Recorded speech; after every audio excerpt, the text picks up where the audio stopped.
Hey, what's up? I'm Ga. We're back in Outerplane, and we're talking Guild Raid today.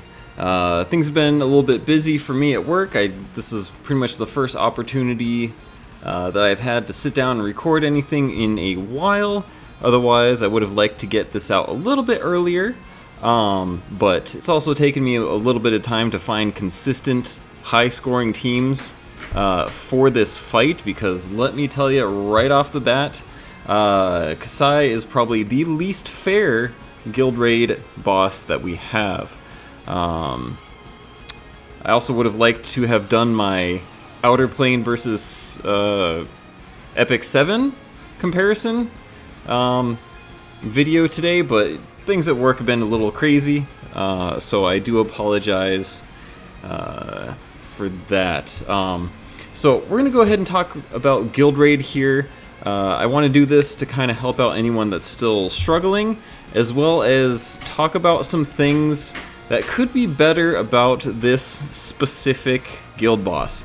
So right off the bat, let's go ahead and jump into some teams. I'm going to go over to my guild Discord and pull up some teams there, just to kind of give everyone a wide variety of raid teams that they can take into this. And yeah, so let's go ahead and jump into the team building. I'm gonna go ahead and take those guys off. Yes. So I'm just gonna clear out 3 teams, 3 team slots. So personally, the 2 teams that I'm using them at 390% score ratio. That's pretty much every Geas except for the one that increases boss priority when it dual attacks. So the first team I like to call Taunt Lock. It's basically Veronica, Lapis, Sophia, which might surprise some people, and then Lila. So let's go ahead and get everyone equipped up. I think I already have all their gear on, because this was the last team that I used today. And the big thing here is so team synergy, right? So Veronica has taunt. So when an enemy is taunted, they can only use their basic attack, even if all their other skills are off cooldown, and they can only attack the one that inflicted taunt, in this case, Veronica. The other awesome thing about Veronica is her skill 1, or her normal attack. She allows for follow-up attacks when she has a defense buff, and her skill 3 gives her a defense buff. Her burst skill, though, adds a dual attack. If you use burst 3, it's a double dual attack and increases taunt chance, which will go up to 100%. So ideally, you want to have Veronica at least at 4 stars, so you can spam burst 2, which is going to do 2 things. It's going to increase your taunt chance up to 100%, and is going to get you a guaranteed follow-up attack. So you want to have her super fast, you want to have her with high effectiveness, so that you will be able to consistently land taunt and lock the boss out of doing any sort of real damage. And then to pair up with the dual attack spam, I have Sophia with her exclusive equipment, which increases the damage of dual attacks, which is very, very good because we're going to be spamming dual attacks a lot. And to round things off, we have Lapis with her chain finisher. And if you guys don't know, her chain finisher deals % damage of the target's max HP. It's really good. This is pretty much how you're going to be doing a lot of damage in these runs, by spamming dual attacks and using Lapis's chain finisher. And then just for some survivability, so that everyone doesn't straight up die to burn, we have Lila. She is literally here for her skill 2. Anytime your team takes an AoE hit, you get a shield, you get, recovery over time. And to get the shield, you do need to have her exclusive equipment. Otherwise, you just get the healing over time, which is still good. Good enough for survivability, considering that Veronica and Lapis also provide shields. But these three characters on the front line basically are the damage reduction trio. Veronica taunts, so we're not really going to be eating ults or anything. You do need a lot of investment, okay? A lot of investment into speed and effectiveness. So I have her on an effectiveness necklace, as well as a lot of pieces that have effectiveness as substats. And I have her on an AP talisman so that she can guaranteed spam burst 3. But yeah, that's pretty much it. It's pretty straightforward, very effective, very safe. You just need to make sure that your Veronica is very, very fast and has a lot of effectiveness, and this team should work out very easily. As for Gias's, like I said, I have all of the negative ones to increase the final point score to 390%. I tried this at 410. But this priority for the boss is just way too good. It messes up so much stuff. It makes so many runs less consistent. It's very hard to find a very good team for that isn't, you know, too RNG dependent, unless you're just an absolute god. So this team also works incredibly well at lower percentages. Like if you wanted to take off the speed Giases for the enemies, it's just going to get even better the less points you have. So moving on, the next team that I used for my clears is going to be Ritri, Mine, let's see, Beth, and Tamara. So originally, I tried this team without a defender and found that even with, let me get my preset for Mine here, I have almost 400 evasion and over 230 resilience. She was still getting hit, she was still getting stunned, which, too much RNG, so I ended up putting Ritri on the team, and I do have a set for her. I forget exactly what I was using, but her kit, or her set, literally doesn't matter. You just need her to survive, and she's essentially just here as a defender. Like, she doesn't really need to be more than that. It's just to make sure that someone's not getting stunned. Mine is here for some survivability, and just in case things go south, you got the revive on her. Tamara is here for a similar reason as Veronica is on the other team.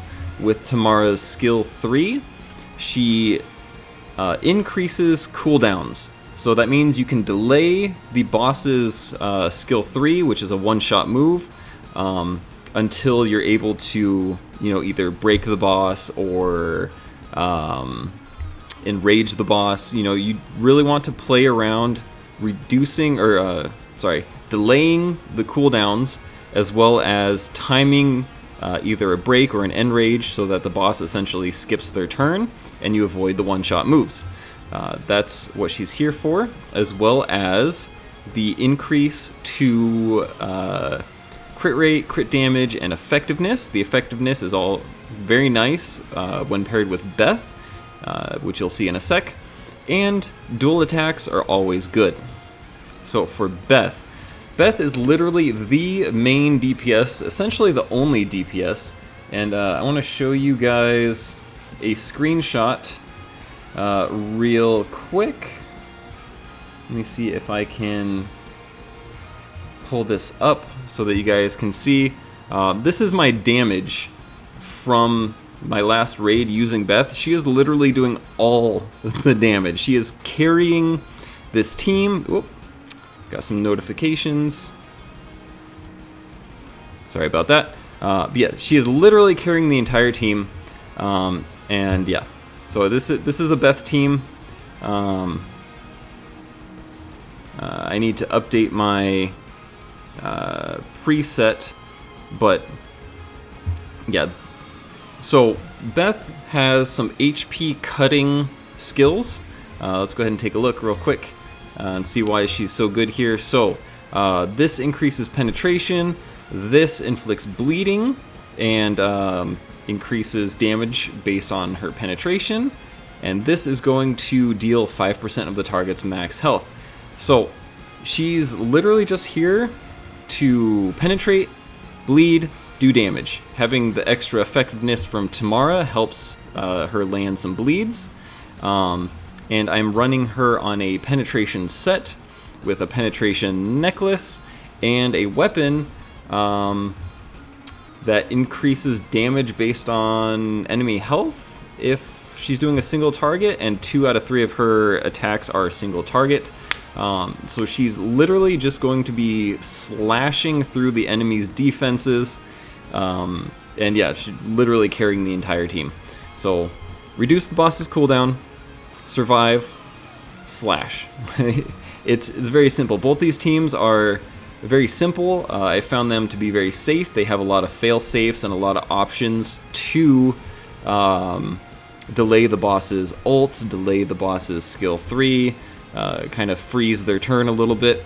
Again, I am running this team on 390% because I hate the priority boost that the boss gets from his balls.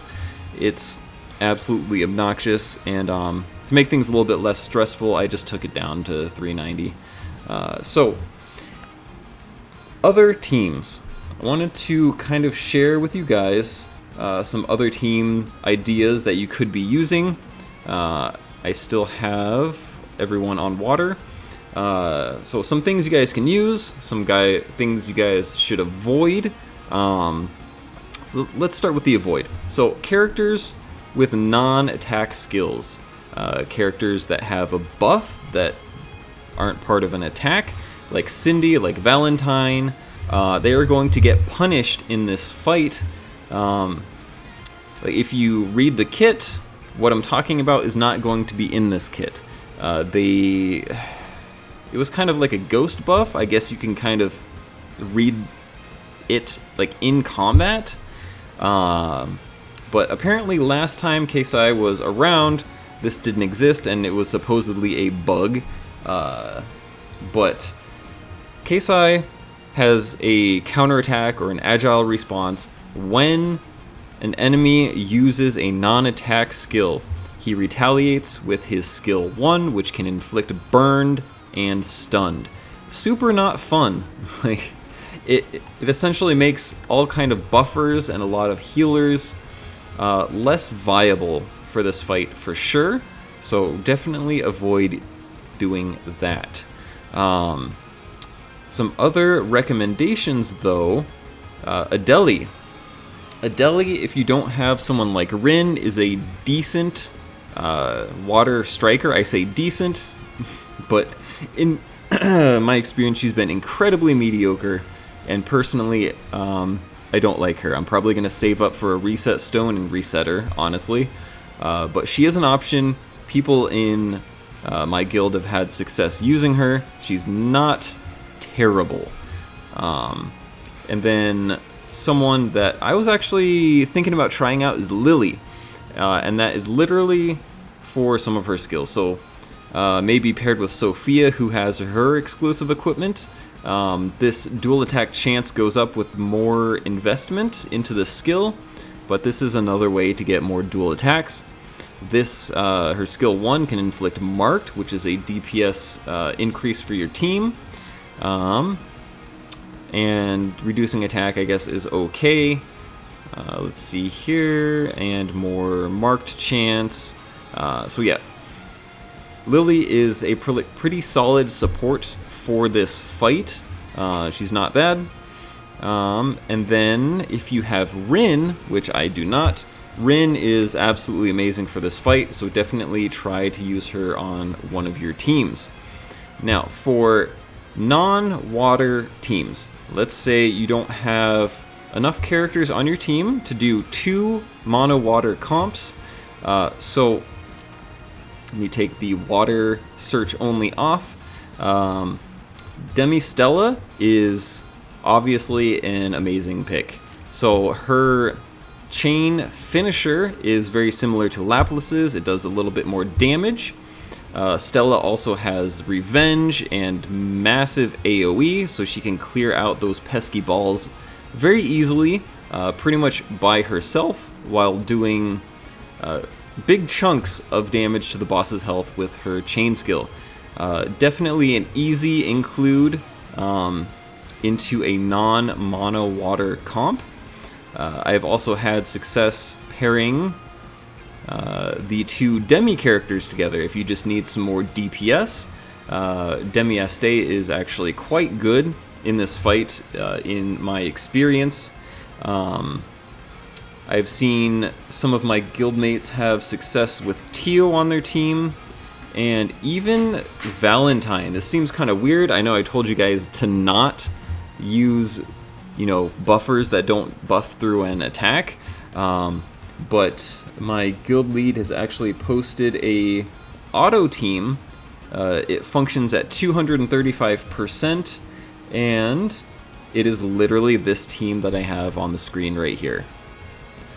So if you guys just want an easy auto team, you're gonna have to lower the Giases a little bit to 235%, but this is a easy, carefree team. You can just go in, click auto, and get a free win.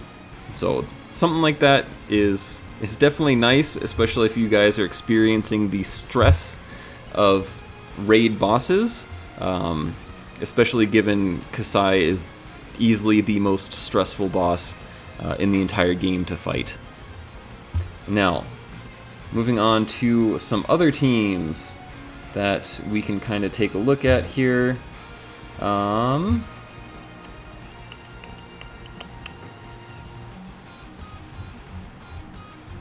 I'm sure I can come up with something. So I've actually even tried using this team right here, just swapping out Tio for Mine. It's pretty much the same thing, except now you have a revive built in, which is pretty cool. It allows you to go up a little bit higher on the Gias percentages. And for a little while, I was even using Steropy as my defender.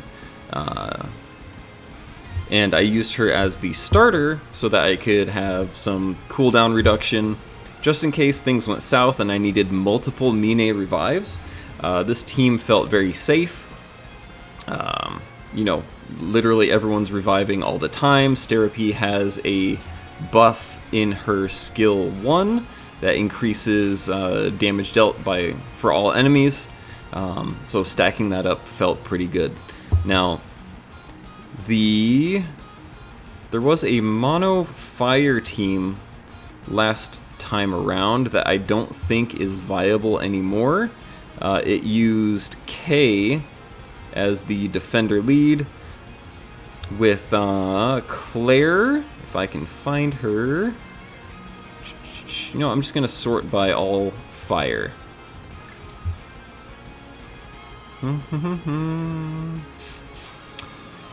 Claire's got to be around here somewhere.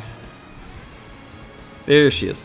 It was using Claire and Veronica. I feel like this team has a little bit lower value now, simply because they fixed Ksai to punish non-attack skills. But pretty much any team where you've got a defender and you've got Demi Stella or Laplas. So here, let's throw out some defenders on here. Like even Leo could work. Go right there. Now let's put Veronica in, just because she is goated, like absolutely goated in this fight. So pretty much any combination of a defender plus either Stella or Lapis is going to be an effective team.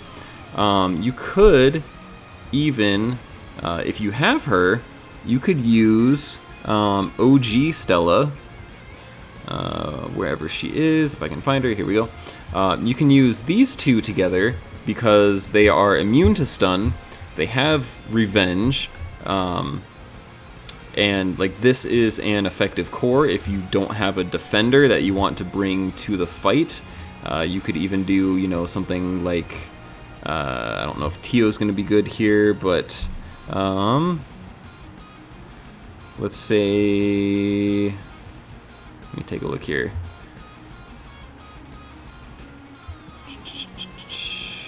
Oh, I don't know, something like this. This could work as well, because you have, you've got Stella, you know, who's immune to stun. You've got both of the Stellas firing off revenges every time, you know, burns inflicted for the most part. You might actually want to consider bringing like some kind of healer here, and then a team like this is going to be very effective as well.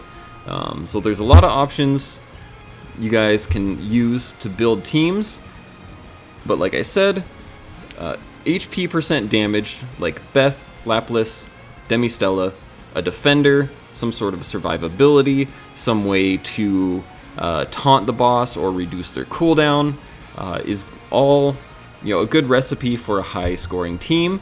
And if all else fails, you know, the first Geases you're going to want to drop are the speed ones. You might even want to consider dropping the water only one just so you have more variety, more flexibility in your team building. And 265 is still very respectable. I believe that should still get you over 1 million points in damage. Let's go ahead and test that real quick just because I'm curious. I'm going to throw some gear on my characters and see how it works out. I'm going to try the double Stella team just because I actually haven't tried this before. So let's go here. Let's go with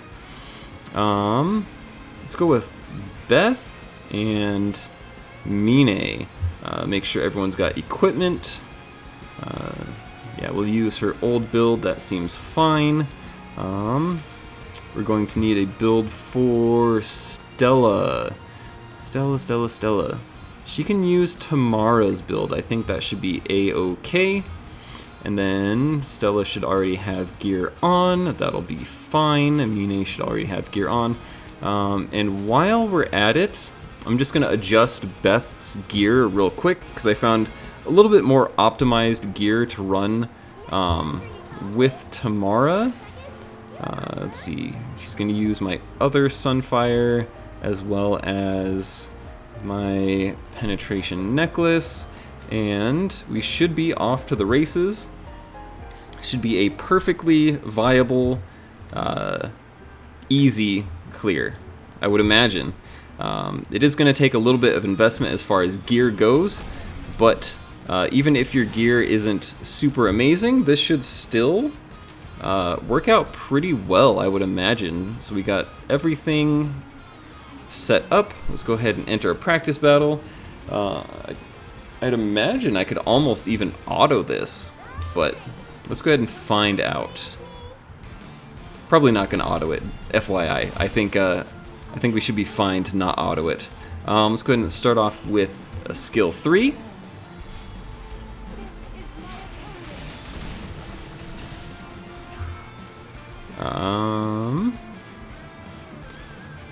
Start off with skill 1.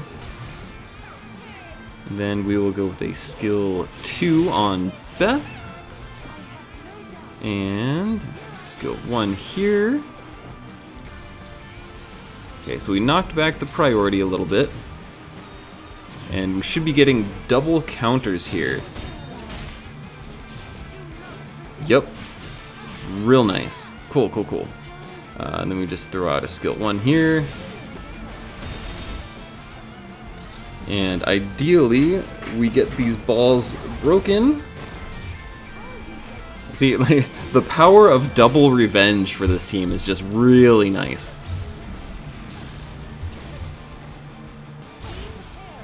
Okay, so it looks like we didn't proc normal Stella's revenge. I don't know if I have her skills super leveled up, but we're gonna go ahead and get rid of the burn here. I feel like these burn stacks are gonna start stacking up a little too quickly for my liking. Yeah, we're just gonna start throwing stuff out, and this should be an easy clear, I would imagine.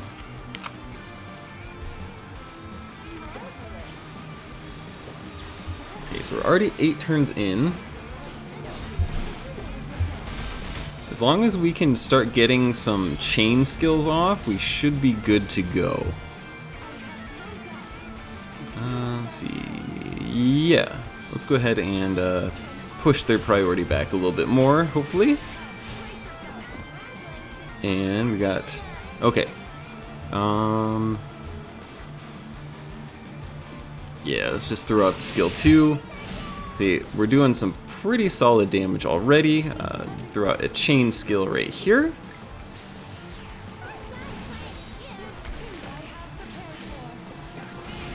And now that Ksai's orbs are dead, they lose their Geas buff. So they're going to come back, but they're not going to have the HP buff, or the speed buff, or the defense or attack buff. They lose all their buffs when they die and revive. So that's really solid. 12 turns in, and we're already almost at half health. So now all we got to do is get one more chain attack off. Hopefully, does this hit all enemies? Attacks an enemy.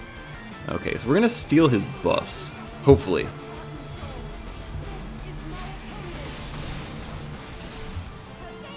But I'm mostly just showing you guys this because there's a wide variety of teams that you can do, and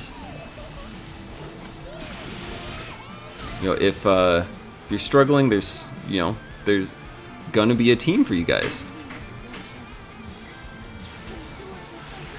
and you can always reach out on any of the platforms like Discord or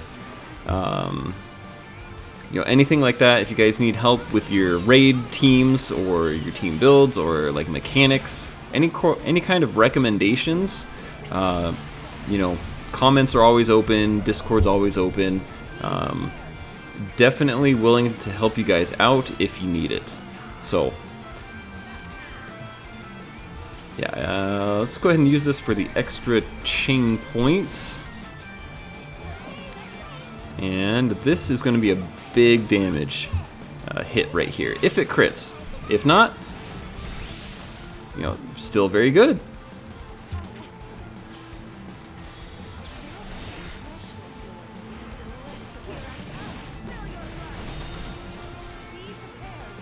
Okay.